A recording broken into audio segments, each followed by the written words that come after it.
વંદે માતરમ વિદ્યાર્થી મિત્રો, ગયા વિડીયોમાં આપણે સ્વાધ્યાય 6.4 પ્રશ્ન 1 ભાગાકારની રીતે વર્ગમૂળ શોધ્યો એ શીખ્યા હતા. બરાબર છે. આજે આપણે પ્રશ્ન 2 જોઈએ. નીચે આપેલી સંખ્યાના વર્ગમૂળ તરીકે આવતી સંખ્યામાં કેટલા અંકો હશે તે જણાવવાનું છે. અહીંયા તમને એમ કીધું છે કોઈ પણ જાતની ગણતરી કરવાની નથી અને એમને તમારે કેટલા અંકો આવશે એ જણાવવાનું છે. બરાબર છે. હવે 64 છે તો 64માં અંકોની સંખ્યા કેટલી છે? અહીંયા બે સૂત્ર આવે છે. બરાબર છે. એક સૂત્ર છે n/2. આ છે એ બેકી સંખ્યા માટે છે અને બીજું સૂત્ર છે n+1/2. આ જે છે એકી સંખ્યા માટે છે. એટલે કે અંકોની સંખ્યા જો બેકી હશે તો તમારે આ સૂત્ર વાપરવાનું છે અને જો અંકોની સંખ્યા એકી હોય તો તમારે આ સૂત્ર વાપરવાનું છે. બરાબર છે. હવે અહીંયા અંકો ગણીએ 1 અને 2. બે બેકી સંખ્યા કહેવાય કે એકી સંખ્યા કહેવાય? તો કે બેકી સંખ્યા, એટલે એના માટે આપણે આ સૂત્ર વાપરશું. બરાબર છે. અહીંયા સંખ્યા ગણો 144માં 1, 2 અને 3. 3 એકી સંખ્યા કહેવાય, તો એના માટે આપણે આ સૂત્ર વાપરશું. બરાબર છે. આપણે ગણતરી કરીએ. જો 64 એટલે અંકોની સંખ્યા કેટલી થઈ? તો કે 2, એટલે n બરાબર 2. અંકો જે બેકી સંખ્યા છે. કેવી છે? બેકી સંખ્યા. તો આપણે લખીએ તેથી 64ના વર્ગમૂળની સંખ્યામાં અંકોની સંખ્યા બરાબર કયું સૂત્રમાં વાપરવાનું? બેકી સંખ્યા હોય તો n/2. n/2. n એટલે કેટલા લેવાના? તો કે 2. 2/2 એટલે કેટલા આવશે? 1. તો આનું વર્ગમૂળ કાઢો 64નું તો એ સંખ્યા કેટલી મળે? આપને એક જ મળે. 88 64 થાય ને. 64નું વર્ગમૂળ કેટલું થાય? 8. 8 એ કેટલા અંકની સંખ્યા કહેવાય? તો કે 1 અંકની. એટલે અહીંયા 1 આવ્યો. સમજ પડી ગઈ? ચાલો હવે આપણે 144. તો કે n બરાબર કેટલા થશે? 3. જે કેવી સંખ્યા છે? એકી સંખ્યા છે.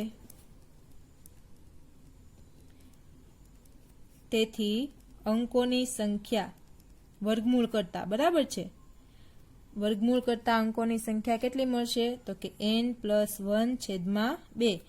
n એટલે કેટલા લેવાના? તો કે 3. 3+1/2. 3+1 એટલે કેટલા થાય? 4. 4/2 એટલે કેટલા આવશે? 2. આનું વર્ગમૂળ કરો તો કેટલા મળશે? કેટલા અંકની સંખ્યા મળશે? 2 અંકની મળશે. 4489. ચાલો અંકો ગણો 1, 2, 3, 4. એટલે n બરાબર કેટલા આવશે? 4. જે કેવી સંખ્યા છે? બેકી સંખ્યા છે. બરાબર છે. તેથી અંકોની સંખ્યા વર્ગમૂળ કરતા અંકોની સંખ્યા તમારે આખું પૂરું લખવાનું છે. બરાબર છે કે 4489 નું વર્ગમૂળની સંખ્યામાં અંકોની સંખ્યા બરાબર. બરાબર છે. બેકી સંખ્યા છે એટલે સૂત્ર આવશે n/2. n એટલે 4. 4/2 એટલે કેટલા આવશે? 2. કેટલી સંખ્યા મળશે? 2 સંખ્યા મળશે. બરાબર છે. ચાલો 27,225 વર્ગમૂળ કરો તો કેટલા મળશે? વર્ગમૂળ કાઢો તો અંકોની સંખ્યા કેટલી મળશે? ખબર પડી જવી જોઈએ. 1, 2, 3, 4 ને 5 છે. 5 અંક છે. 5 એકી સંખ્યા છે એટલે 1 ઉમેરીને 2 વડે ભાગવાના. એકી સંખ્યા હોય તો 1 ઉમેરીને 2 વડે ભાગવાના. 5 અંક છે એમાં 1 ઉમેરો તો કેટલા થાય? 6. અને 2 વડે ભાગો એટલે કેટલા થશે? 3. તો એ દાખલો તમારે જાતે કરવાનો છે. દાખલા નંબર 5 જોઈએ. કેટલા છે? 3,90,625. અંકોની સંખ્યા ગણો 1, 2, 3, 4, 5, 6. n બરાબર 6. n બરાબર કેટલા આવ્યા? 6. બેકી સંખ્યા છે એટલે કયું સૂત્ર મૂકશો? n/2. બરાબર છે. 6/2 એટલે કેટલું આવશે? 3. આ દાખલો પણ તમારે જાતે હોમવર્કમાં કરવાનો. પ્રશ્ન 3. નીચે આપેલ દશાંશ સંખ્યાઓનું વર્ગમૂળ શોધો. આ કેવી સંખ્યા છે? દશાંશ સંખ્યા. અને એનું આપણે શું કરવાનું છે? વર્ગમૂળ શોધવાનું છે. દશાંશ સંખ્યા એટલે કેવી સંખ્યા? પોઈન્ટ વાળી સંખ્યા. અને પોઈન્ટ વાળી સંખ્યાનું આપણે શું શોધવાનું છે? વર્ગમૂળ શોધવાનું છે. તો આપણે જેમ વર્ગમૂળ શોધતા હતા પોઈન્ટ વગરની સંખ્યાઓનું, એ રીતે જ આનું વર્ગમૂળ શોધવાનું છે. બરાબર છે. એટલે આપણે પહેલા તો આપણે ભાગાકારની નિશાની કરીએ. આપણી સંખ્યા કઈ છે? 2.56. બરાબર છે। હવે બે બેની જોડી બનાવશું તો પાછળની આ એક જોડી ક્યાંથી જોડી બનાવવાની શરૂઆત કરવાની? એકમના અંકથી, બરાબર છે। બબ્બેમાં જોડી બનાવવાની, આગળ વધે એક વધે તો ચાલે। તો પહેલી સંખ્યા આપણી કઈ આવી? 2। કઈ આવી? 2 છે। ચાલો 2 થી નાની હોય એવી પૂર્ણ વર્ગ સંખ્યા કઈ? તો કે 1। 1 કેવી રીતના આવે? તો કે 1 ગુણ્યા 1 બરાબર 1। 1 એકા 1। 2 માંથી 1 જાય તો કેટલા વધે? 1 વધે। હવે અહીંયા એક વડે ભાગ ચલાવ્યો તો એટલે અહીંયા ઉમેરવાના પણ કેટલા? 1 ઉમેરવાના, બરાબર છે। હવે 1 વત્તા 1 એટલે કેટલા થશે? 2। હવે પોઈન્ટ પછીના 56 છે એને તમારે નીચે ઉતારવાના છે એટલે અહીંયા પોઈન્ટ મૂકવાનો, બરાબર છે। ઈ જ પોઈન્ટ પાછો અહીંયા પણ મૂકવાનો, કેમ કે પોઈન્ટ પછીની સંખ્યા નીચે ઉતારવી છે। આખી જોડી નીચે ઉતારશું તો શું આવ્યું? 1.56। હવે તમારે અહીંયા પોઈન્ટ વાળી સંખ્યા લાવવાની છે, બરાબર છે। અહીંયા પોઈન્ટ મૂક્યો એટલે તમારે અહીંયા પણ શું મૂકવું પડે? પોઈન્ટ મૂકવો પડે। એનું કારણ છે અહીંયા તમારે ગુણાકાર કરીને પોઈન્ટ વાળી સંખ્યા લાવવાની છે, બરાબર છે। ચાલો અહીંયા કઈ સંખ્યા મૂકશું તો આપણે 1.56 લાવી શકશું? તો કઈ એકમનો અંક જો 6 છે, 6 હોય તો આપણે કઈ સંખ્યા મૂકી શકીએ? કાં તો 4 મૂકી શકીએ અને કાં તો 6 મૂકી શકીએ। તો પહેલા આપણે 4 મૂકીને જોઈએ, બરાબર છે। 24 ગુણ્યા 4 કરો, ચોકે ચોકે 16 વધી 1, 4 એકા 4, 4 દુ 8, 8 ને 1 9, કેટલા આવ્યા? 96 આવ્યા। તો 96 ચાલે નહીં। હવે આપણે કેટલા મૂકવાના છે? 6, એટલે 26 ગુણ્યા 6, 6 36 વધી 3, 6 દુ 12, 13 14 ને 15, 156 આવ્યા। પણ 156 માં બે સંખ્યા પેલા પોઈન્ટ છે, અહીંયા તમે પોઈન્ટ મૂકશો તો તમારી એક સંખ્યા પેલા જ પોઈન્ટ આવશે, બરાબર છે। અહીંયા પોઈન્ટ છે એટલે તો તમારે બે સંખ્યા પેલા પોઈન્ટ જોઈએ, એટલે તમારે જો બીજો પોઈન્ટ જોતો હોય તો અહીંયા પણ પોઈન્ટ મૂકવો પડે। તો આ એક સંખ્યા પેલા આનો પોઈન્ટ અને એક સંખ્યા પેલા આનો પોઈન્ટ એટલે 1.56 આવે। તો અહીંયા શું કરશું? 6 અને અહીંયા 0.6 અને અહીંયા તો પોઈન્ટ છે જ 1.56। ચાલો 1.56 માંથી 1.56 જાય તો 0 0 0 અને 2.6 વત્તા 0.6 સરવાળો કરીએ, 6 ને 6 12 વધી 1, પોઈન્ટનો પોઈન્ટ, 2 ને 1 3, કેટલા આવ્યા? 3.2। તેથી 2.56 નું વર્ગમૂળ થશે 1.6। સમજ પડી? ચાલો બીજી સંખ્યા કઈ છે આપણી? 7.29। તો આપણે પેલા એને ભાગાકારની નિશાનીમાં લખીએ, 7.29। ચલો પાછળથી બબ્બેની જોડી બનાવીએ તો કે એક જોડીમાં 29 આવશે અને એકમાં શું આવશે? 7। 7 થી નાની હોય એવી પૂર્ણ વર્ગ સંખ્યા કઈ? કહો તો મને। કે 2 દુ 4, 2 દુ 4, 7 માંથી 4 જાય તો 3, અહીંયા પાછા 2 જ ઉમેરવાના, 2 વત્તા 2 કેટલા થશે? 4। હવે પોઈન્ટ પછીની સંખ્યા નીચે ઉતારવી છે એટલે 0.29 નીચે ઉતાર્યા તો અહીંયા પણ પોઈન્ટ મૂકવાનો, અહીંયા પણ પોઈન્ટ મૂકવાનો, બરાબર છે। હવે અહીંયા એકમનો અંક 9 છે તો અહીંયા તમે કઈ સંખ્યા લઈ શકો? 3 અથવા તો 7। તો 43 ગુણ્યા 3 કરો તો 3 તેરી 9, 4 તેરી 12, 129 જ થયા। તો હવે 7 મૂકો, 47 ગુણ્યા 7, 77 49 વધી 4, 7 ચોક 28, 29 30 31 32, કેટલા આવ્યા? 329। પણ આપણે 329 નથી લાવવાના, 3.29 લાવવાના। તો બે સંખ્યા પેલા પોઈન્ટ જોતો છે, બરાબર છે। તો એક સંખ્યા પેલા તો મળી ગયો, તો બીજી સંખ્યા પેલા આપણે આને આપશું, બરાબર છે। એટલે અહીંયા શું થશે? 4.7 વત્તા 0.7, કેટલા આવશે? 3.29। 3.29 માંથી 3.29 જાય તો કેટલા વધે? 0, 7 વત્તા 7 14 વધી 1, 5.4। તેથી 7.29 નું વર્ગમૂળ થશે 2.7। સમજ પડી ગઈ? ત્રીજો દાખલો 51.84।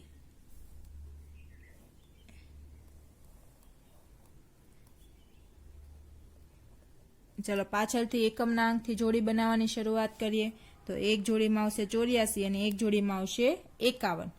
51 થી નાની હોય એવી પૂર્ણ વર્ગ સંખ્યા કઈ? તો કે સત્યુ સત્યુ 49. હવે 51 માંથી 49 જાય તો કેટલા વધે? તો કે 2. બરાબર છે, 50 ને 51 અને 7 વત્તા 7 એટલે કેટલા થાય? 14. હવે પોઈન્ટ પછીની સંખ્યા આખી જોડી નીચે ઉતારવાની છે એટલે પોઈન્ટ અહીંયા મૂકી અને 84, તો અહીંયા પણ પોઈન્ટ મૂકવો પડશે, અહીંયા પણ પોઈન્ટ મૂકવો પડશે. બરાબર છે. હવે 2.84 લાવવા છે, બે સંખ્યા પહેલા પોઈન્ટ. અહીંયા તમે કઈ સંખ્યા મૂકી શકશો? એટલે જે સંખ્યા અહીંયા લખશો ત્યાં પણ શું આવશે? પોઈન્ટ જ આવશે. બરાબર છે. હવે અહીંયા 4 છે એકમનો, તો તમે કઈ કઈ સંખ્યા મૂકી શકો? 2 અથવા તો 8. તો પહેલા 2 મૂકીને ચેક કરીએ. 142 ગુણ્યા 2. બરાબર છે. અહીંયા પોઈન્ટ હોય એટલે બે સંખ્યા પહેલા પોઈન્ટ મૂકી શકશું. 2 દુ 4, 4 દુ 8 અને 2 એકા 2. બે સંખ્યા પહેલા પોઈન્ટ, તો કેટલા મૂકી શકાય? બે જગ્યાએ 2 મૂકી શકાય. બરાબર છે. તો જવાબ શું આવે? 2.84. અને અહીંયા કાંઈ ન હોય તો શું મૂકી શકીએ? 0. અહીંયા 2. ચાલો, 2.84 માંથી 2.84 જાય તો 0. 14.2 વત્તા 0.2 એટલે કેટલા થશે? 14.4. તેથી 51.84 નું વર્ગમૂળ થશે 7.2. સમજ પડી ગઈ? ચાલો, 42.25. 42 થી નાની પૂર્ણ વર્ગ સંખ્યા કરો. કઈ થશે? 36. 42 માંથી 36 જાય તો કેટલા વધે? તો કે 37, 38, 39, 40, 41, 42, 6. અને પોઈન્ટ પછીની સંખ્યા નીચે ઉતારો એટલે અહીં પોઈન્ટ આવશે. બરાબર. પહેલાનો સરવાળો કરી નાખો. 6 વત્તા 6 કેટલા થશે? 12. પોઈન્ટ પછીની સંખ્યા નીચે ઉતારો એટલે પોઈન્ટ 25 અહીંયા આવ્યા એટલે અહીંયા પણ તમારે પોઈન્ટ મૂકવો પડે અને અહીંયા પણ શું મૂકવો પડે? પોઈન્ટ મૂકવો પડે. બરાબર છે. હવે એકમનો અંક 5 છે તો સ્વાભાવિક વસ્તુ છે, અહીંયા પણ શું આવશે? 5 જ આવશે. એટલે અહીંયા ફરજિયાત 5 જ આવતું હોય. 125, 50. હવે અહીંયા બે સંખ્યા પહેલા પોઈન્ટ છે, અહીંયા તો એક સંખ્યા પહેલા જ આવ્યો એટલે આપણે અહીંયા એકને આપવો પડે. બરાબર છે. 125, 50 કેટલા થાય? 625. એક સંખ્યા પહેલા આનો પોઈન્ટ ને એક સંખ્યા પહેલા આનો પોઈન્ટ એટલે બે સંખ્યા પહેલા પોઈન્ટ થઈ ગયા. એટલે 6.25 માંથી 6.25 જાય તો શું વધશે? 0. 12.5 વત્તા 0.5 એટલે કેટલા થશે? 13.0. એટલે કે એને 13 જ કહેવાય. બરાબર છે. તેથી 42.25 નું વર્ગમૂળ થશે. અહીંયા 5 લખવાના રહી ગયા. 6.5. ચાલો, પાંચમો દાખલો છે 31.36.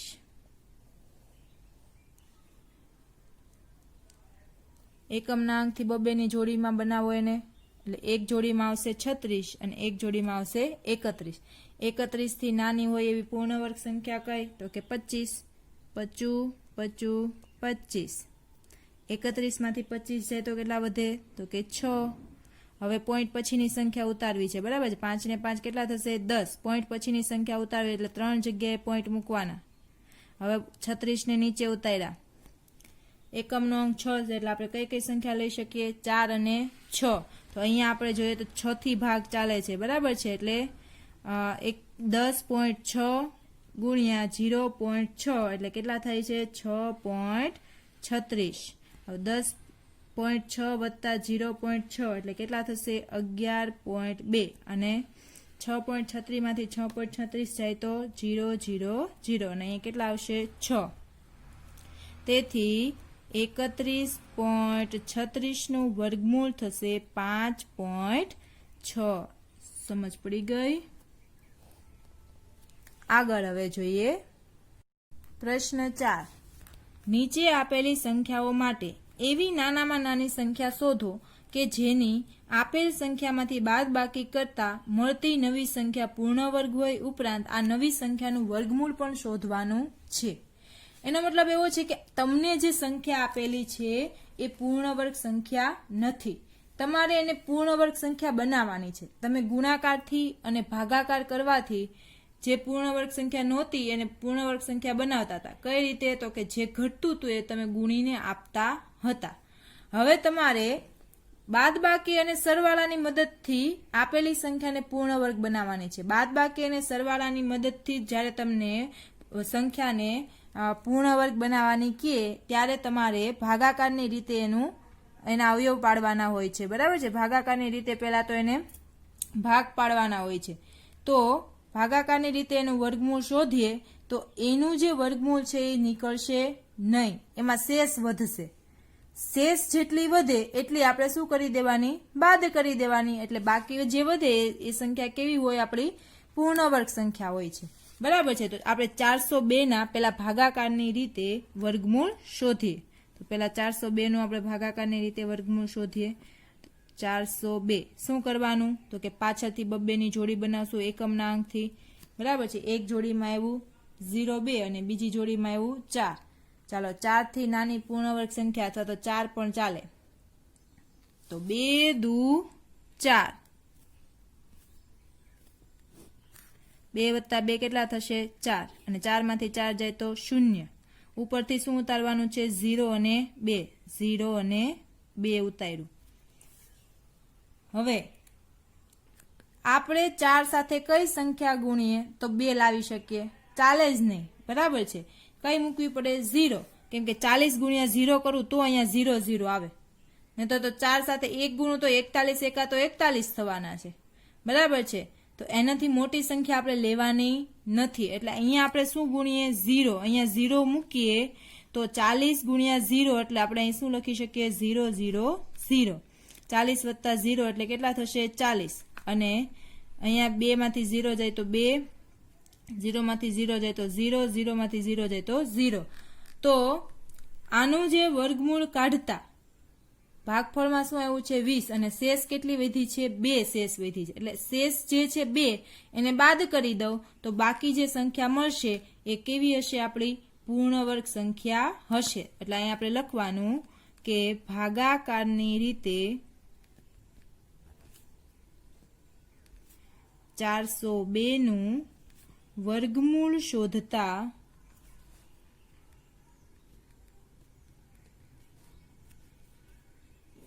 બે શેષ વધે છે. અહીંયા જોયું ને તમારે કેટલી શેષ વધી? 2 શેષ વધે છે. તેથી 402 આપણી રકમ કઈ હતી? 402. એમાંથી આપણે કેટલા બાદ કરી દેવાના? 2. 402 માંથી 2 બાદ કરતા મળતી સંખ્યા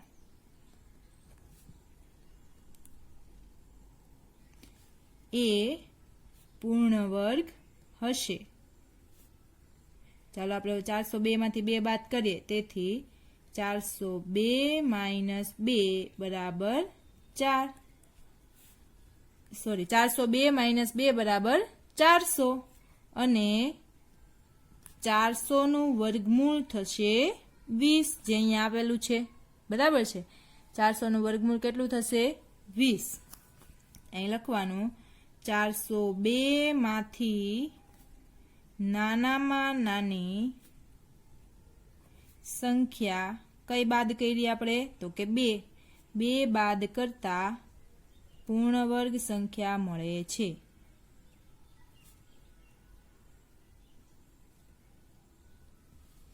સમજ પડી ગઈ?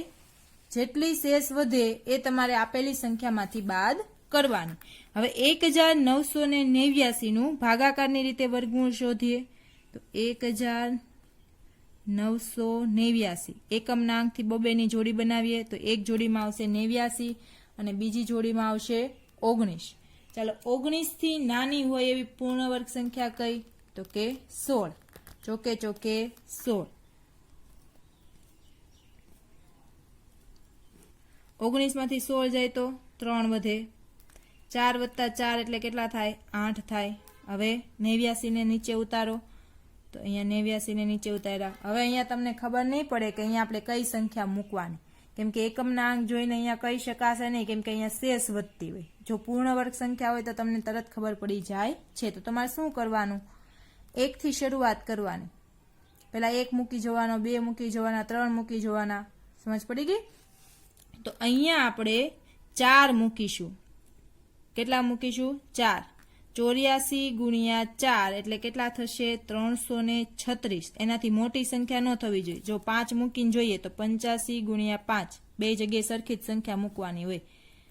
5 5 25 વધી 2 8 5 40 40 ને 2 42। જો તો આનથી વધી ગયા 389 થી 425 કેવા થઈ ગયા વધી ગયા।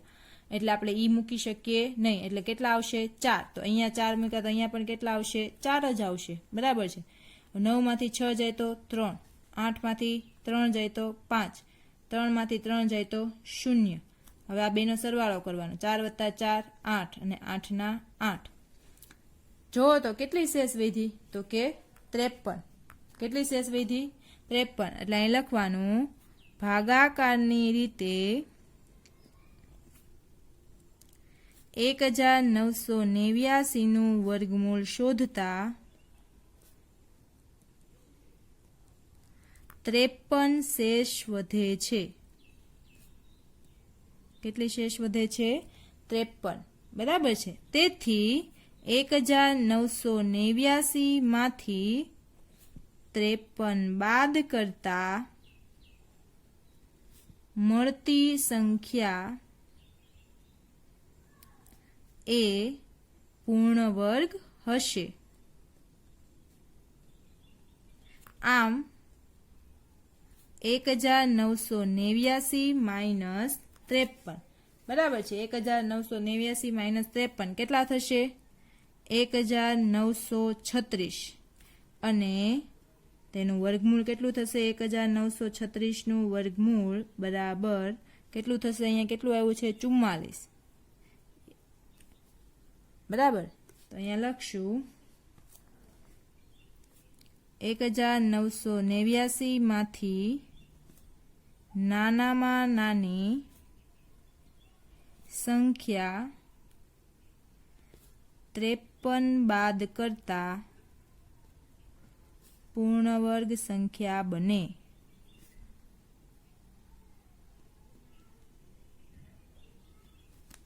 સમજ પડી ગઈ। આગળ ત્રીજો દાખલો 3250 પૂર્ણ વર્ગ સંખ્યા નથી।